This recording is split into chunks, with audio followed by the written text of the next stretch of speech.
상장 폐지당하는 경우도 있어요. 그래서 한마디로 이제 뭔가 좀 리스크가 굉장히 큰 기업처럼 보인다라고 한국 거래소가 선정하는 기업들인데, 이런 기업들은 될수록 투자를 안 하는 게 낫겠죠, 당연히.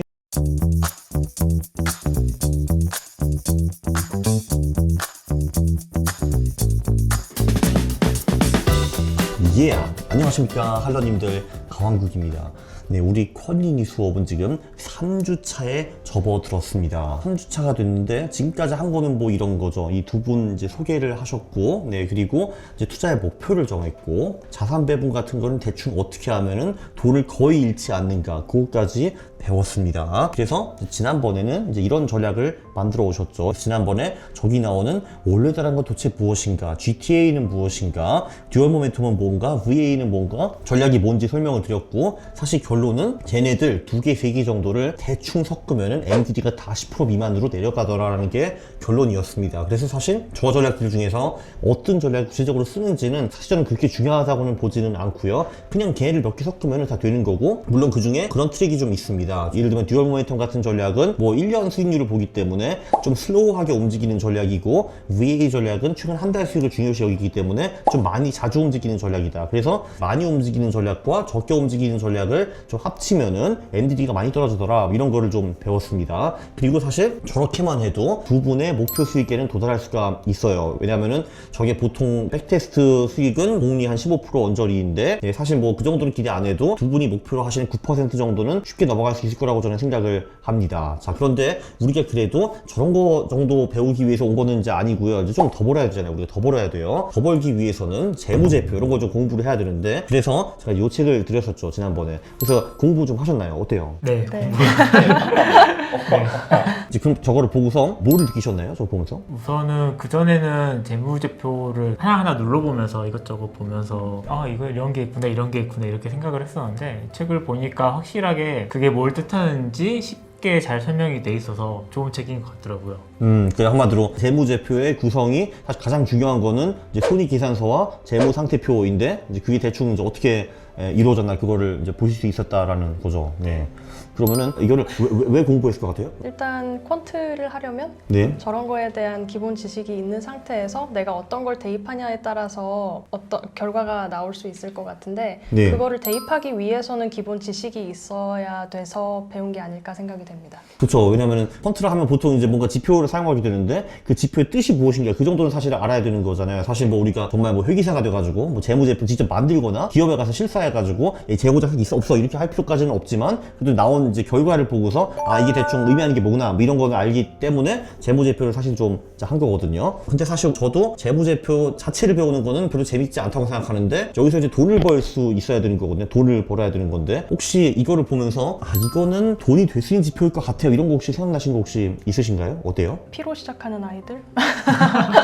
그죠. P로 시작하는 아이들. 네. 네. 예. 저 같은 경우는 이 책에서 처음 봤던 거는 뭐 매출 총익 네. 뭐 이런 것도 처음 알게 됐었고, 그 매출 총익이 뭔지 이제 그 개념 자체를 처음 아시게 되셨군요. 네. 네네. 그리고 유동 비율. 유동 비율. 네네. 유동 비율도 괜찮았던 것 같고, 그리고 부채 비율, 네. 그리고 뭐 재고 자산 회전율 네. 이런 것들도 있었고, 네. 그쵸. 여기서 사실 조금 전에 말씀하신 매출 총이익이라는 게 있었는데, 좀 이따 다루기는 할 거지만, 그게 사실 매출액에서 매출 원가를 뺀 금액이거든요. 사실 제가 보기에는 가장 중요한 게 매출액부터 시작을 하는 거고요. 사실 근본적으로 매출액 하나로도 우리가 사실 돈을 벌 수가 있습니다. 네. 혹시 무슨 방법이 있을 수 있을 것 같아요? 매출이 꾸준하게 상승하거나 아니면 매출 대비해서 뭐 시가총액이 낮은 기업? 정말 아름다운 답변이네요. 네, 그렇죠. 정말 교과서적인 답변인데 제가 감동이 오려고 합니다. 네, 그렇죠. 그냥 기본적으로 퀀트라는 게 되게 심플한 게, 그냥 매출액이 빨리 성장을 하거나 아니면은 진짜 시가총액 대비 매출액이 높은 기업, 이런 애들만 사도 돈을 벌 수가 있습니다. 그게 제가 이제 보여드릴 건데요. 때마침 여기 퀀터스라고 새로운 백테스터 기기가 만들어졌습니다. 이게 이제 그 6월 초 중순쯤에 만들어 놨고, 오늘 이거 퀄리티 찍어야 되니까 오늘은 실수하면 안 됩니다 해가지고 이제 조금 전에 테스트 해봤는데 잘 되더라고요. 자, 여기 보시면은 퀀터스에 들어가면은, 자, 여기 가가지고 여기 이제 그 백테스트를 할 수가 있어요. 거래 수수료는 글쎄 뭐 0.5% 정도로 넣어 볼게요. 일단 뭐 대충 이 정도 하고 뭐 1% 넣어도 돼요, 나중에. 그리고 여기 보면은 이제 커스피, 커스닥도 있고 미국도 있어요. 그래서 이제 컨트롤 해가지고 한국도 하고 미국도 할 수가 있는데, 결론적으로 제가 막 돌려봤 따져봤는데 한국이나 미국이나 먹히는 게 거의 비슷하더라고요. 그래서 이제 그건 되게 좋았어요. 자, 어쨌든 그래서 한번 들어가 보시죠. 한국부터 먼저 볼게요. 여기서 중요한 거는 관리 종목 제외라는 걸 누르면 되게 좋아요. 왜냐하면은 이 관리 종목이라는 거는 이제 뭔가 상장을 했는데 이 기업이 이상한 망할 짓을 해가지고 검토 중이에요. 아, 이거는 투자하기에 좀 적합하지 않은 기업인 것 같아 해가지고 검토를 한 다음에 나중에 다시 관리 종목에서 다시 컴백을 할 수도 있고 아니면 상장 폐지당하는 경우도 있어요. 그래서 한마디로 이제 뭔가 좀 리스크가 굉장히 큰 기업처럼 보인다라고 한국 거래소가 선정하는 기업들인데 이런 기업들은 결선 투자를 안 하는 게 낫겠죠, 당연히. 그래서 여기 필터를 하나 눌러주면 나쁘지 않을 것 같고요. 네, 그리고 적자 기업, 지주사, 금융사를 또 제외할 수 있는데 저는 굳이 안 해도 된다라는 게 제 생각이고요. 네, 그리고 예를 들면 커스텀 필터에 가보시면은 시가총액이라든지 아니면 조금 전에 말씀하신 뭐 부채 비율, 그러니까 예를 들면은 부채 비율이 뭐 200% 미만인 기업은 다 빼주세요. 이렇게 이제 누를 수가 있어요. 또는 뭐 시가총액을 눌러놓고 뭐 상위 하위도 있고 뭐 상위 뭐 20% 기업만 하겠어요. 또는 예를 들면 시가총액이 1000억 이상인 기업만 하겠어요. 또는 순위가 뭐 이제 200위 안에 들어가는 기업만 하겠어요. 이런 식으로 이제 상위 하위 이렇게 필터를 누를 수가 있어요. 근데 그거 안 해본다고 치고요. 안 해본다고 치고 자, 그러면은 그쪽 커스피 커스닥 했고 자, 그러면은 여기 이제 팩터를 설정할 수가 있는데 조금 전에 말씀하신 게 하나 있어요. 매출액이 시가총액 대비 높으면 좋다라고 말씀하셨어요. 사실 그거는 당연한 겁니다. 시가총액이라는 게 기업의 가치인데 이제 기업의 가치가 예를 들면 100억이다 하는데 그러면은 그게 매출액이 10억보다는 1000억, 1000억보다는 1조인 기업이 더 좋은 기업이죠. 그러니까 시가총액, 그러니까 기업 가치는 낮은데 그거를 하는 지표가 PSR이라는 지표가 있습니다. 그러면은 이제 이런 거를 할 수가 있죠. PSR가 한국에서 가장 뭐 예를 들면 낮았던 30개 기업에 우리가 이제 투자를 했다. 예, 그거를 이제 우리가 분기별 리밸런싱을 했다라고 가정을 하는 거예요. 그러니까 한마디로 2002년부터 시작해서 한국에서 PSR가 가장 낮았던 30개 기업을 사고 3개월을 보유하고 있다가 3개월 후에는 그 기업들이 달라질 거 아니에요? 그럼 그 기업들을 사고 해서 20년을 했다라는 거거든요. 그래서 여기서 이제 백테스트 실행을 누르면은 그럼 이제 결과가 좀 뜨는데 자, 보면은 자, 그러면은 조금 전에 말씀하신 그 전략이 한국에서 자그만치 복리 27%를 봅니다. 그러니까 진짜 이게 되게 어메이징하다고 생각을 하는 게 사실 그냥 이제 매출액이 있고 그냥 시가총액 대비 이제 매출액이 높은 기업만 30개 골라서 가지고 매 분기 그냥 리밸런싱을 한 거예요. 노예처럼 근데 하니까 복리 27%를 벌 수 있었다. 이제 이런 내용이 네, 나옵니다. 근데 이제 요 나중에 요 백테스트를 보실 때 이제 요거에만 혹하면 안 돼. 야, 복리 27%. 그럼 여기다 몰빵을 해야겠어 라고 할 수가 있는데 이제 거기서 보실 건 이런 게 있어요. MDD가 58%입니다. 네, 58% 나오고요.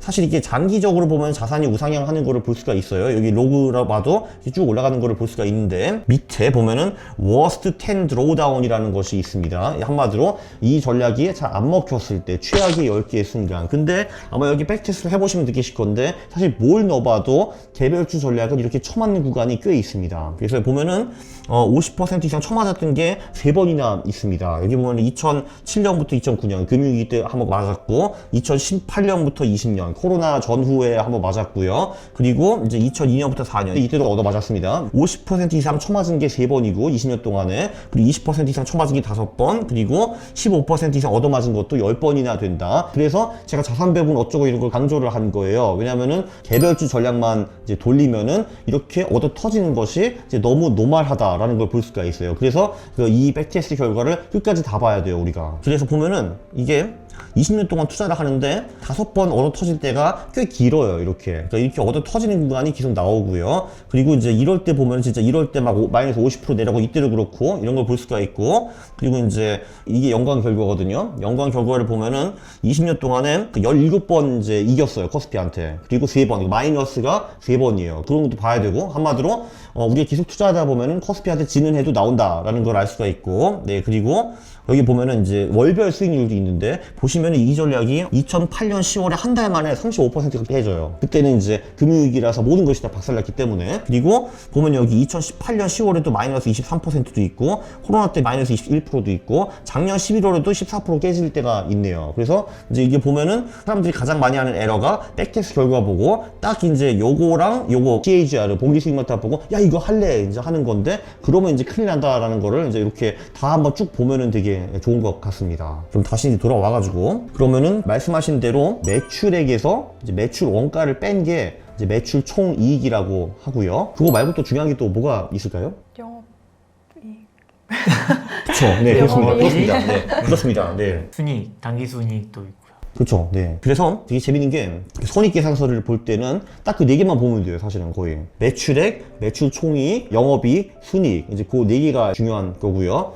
이제 그 2시간짜리 책을 보셨을 텐데 사실 그 중요한 거 그 네 개밖에 없어요. 사실은 요게 이제 뭐냐 하면은 조금 전에 백테스트에서 이런 것도 돌려볼 수가 있습니다. 이게 뭐냐 하면은 한국 쪽에서 PSR 팩터를 넣고 그리고 이제 10분위 테스트. 이제 10분위 테스트라는 거는 뭐냐 하면은 이제 요게 하면은 2분 정도 이제 걸리거든요. 근데 결과는 제가 미리 뽑아놨어요. 이제 요게 결과인데 한마디로 이제 요게 뭐냐 하면은 PSR라는 팩터가 있고 이제 한마디로 상위 10% 그리고 그 다음 예를 들면 2,000개 기업이 있으면은 1위부터 200위 기업의 평균 수익이 얼마이고 201위부터 400위까지 수익이 얼마이고 이런 거를 계산한 게 10분이라고 해요. 그래서 보시면은 그게 되게 고르게 내려간다라는 걸 볼 수가 있어요. 한마디로 PSR가 낮은 기업은 수익이 되게 높고 PSR가 높은 기업은 수익이 매우 별로다. 이제 이런 거를 파악을 할 수가 있는 거예요. 요거를 이제 돌려보면은 사실 이 10분이랑 그 백테스트 전략을 돌리면은 우리가 전략을 만들 수가 있어요. 그러면은 조금 전에 말씀을 사실 하셨는데 이 퀀트 할 때 두 개의 큰 기둥이 뭐라고 생각하세요? 성장을 하는가? 네.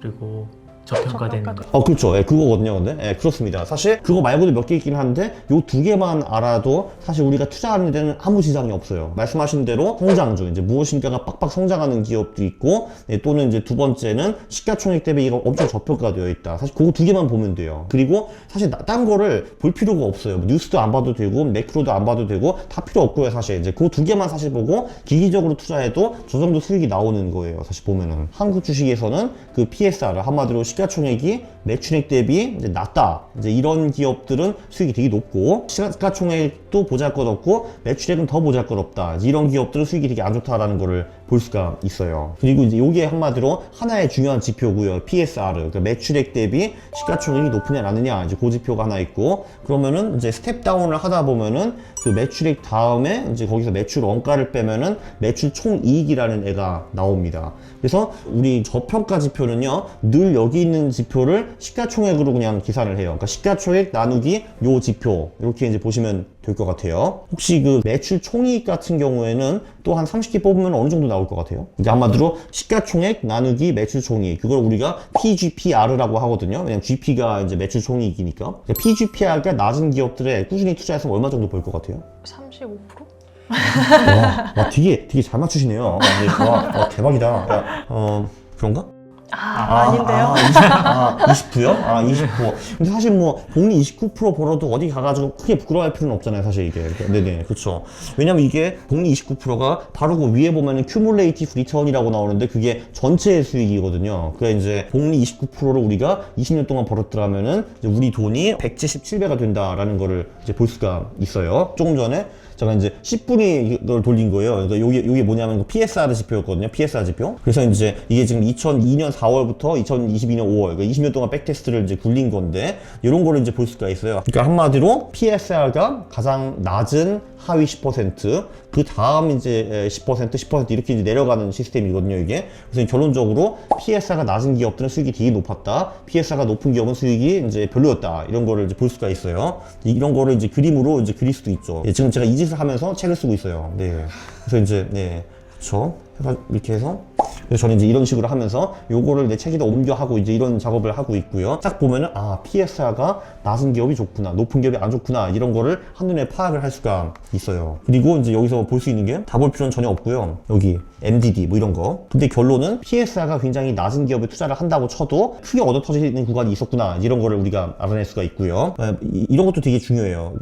요게 뭐냐 하면은 요 맨 밑에 올타임이라는 게 20년짜리 백테스트 결과인데, 예를 들면 최근 10년, 최근 5년, 최근 3년은 어땠는가, 이런 거를 볼 수가 있어요. 이거를 보면은 이 팩터들의 위력이 시간이 지나면서 줄어들었는가 아닌가, 이제 이런 거를 좀 확인을 할 수가 있는데, 근데 제 눈에는 별로 그다지 많이 줄어든 것처럼 보이지는 않거든요, 이게. 예를 들면은 최근 5년짜리 좀 별로 안 좋았어요. 겨우 복리 14%밖에 못 벌었는데, 근데 1분위가 복리 14%고, 그리고 10분위는 마이너스 2%잖아요. 근데 그래서 이 PS라는 팩터는 최근 20년 동안 잘 나간 게 아니라 최근에도 계속 살아있구나, 이제 이런 거를 이제 우리가 이제 볼 수가 있습니다. 최근 1년은 사실 좀 무의미하기는 하긴 한데 최근 1년은 주식시장이 되게 안 좋았잖아요. 근데 그런데도 불구하고 PSR가 낮은 기업들은 일단 수익은 나기는 낮고요. 그리고 PSR가 높은 기업들은 아주 크게 작살났다라는 걸 볼 수 있습니다. 그래서 최근에도 이 팩터들이 계속 유효하구나 이런 거를 백테스트에서 알아낼 수가 있고요. 나머지 것들은 뭐 굳이 안 보셔도 될 것 같아요. 여기 네, 요 정도만 보면 될 것 같고요. 그리고 사람들이 그거를 되게 안 믿어요. 야, 어떻게 펌만 가지고 주식을 살 수 있어? 그걸 돈 못 벌어라고 하시는데, 근데 실제로 데이터를 돌려보면은 그게 돈이 이제 된다라는 거를 우리가 알 수가 있어요.